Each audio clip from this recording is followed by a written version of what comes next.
just 130 kilometers separates Taiwan and China. Because of its close proximity to the epicenter of the coronavirus outbreak, experts originally predicted that Taiwan would be ravaged by the pandemic. To the contrary, however, with a population size comparable to Australia's, Taiwan has recorded a significantly lower number of COVID cases and deaths. Taiwan's effective COVID-19 response has been a product of many legislative and regulatory decisions. Of interest in today's presentation is Taiwan's COVID-19 measures in the digital space. The Taiwanese government, with the assistance of major telecommunications companies, triangulated the cell phone locations of persons undergoing mandatory quarantine. Coined the electronic fence system, text messages would be sent to the quarantined person, local police, and health authorities if the mobile was turned off for more than 15 minutes or if the user moved outside of the triangulated location. The collection and processing of personal data, including location data, is governed by the Personal Data Protection Act.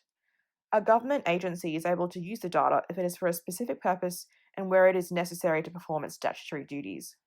This would likely capture the utilization of location data for the purposes of monitoring and enforcing quarantine in the pandemic. The ability for non-government agencies to utilize personal data is, unsurprisingly, much more limited.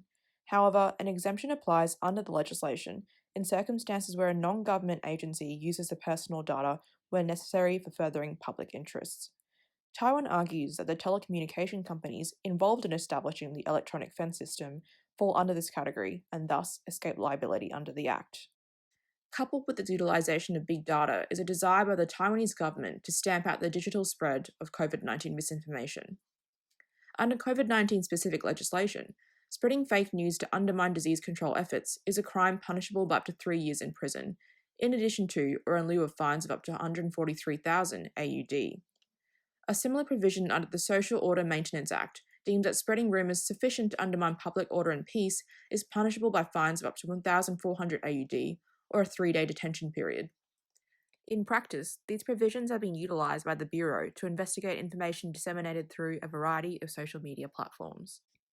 For example, in June, the Bureau reported the circulation of an article on the app Line, which stated that a mandatory 2-week leave period would be enforced on office workers and students in particular areas. The publisher of the article was referred to the Kaohsiung District Court in relation to contravening the Social Order Maintenance Act. Similarly, a woman who posted in a Facebook group that migrant workers had picked up discarded masks and resold them online was referred to the Yingling District Court for investigation and adjudication in relation to the alleged contravention of the COVID-19 Act provision. Overall then, Taiwan's use and regulation of technology has surely contributed to its globally recognised, swift and effective COVID response.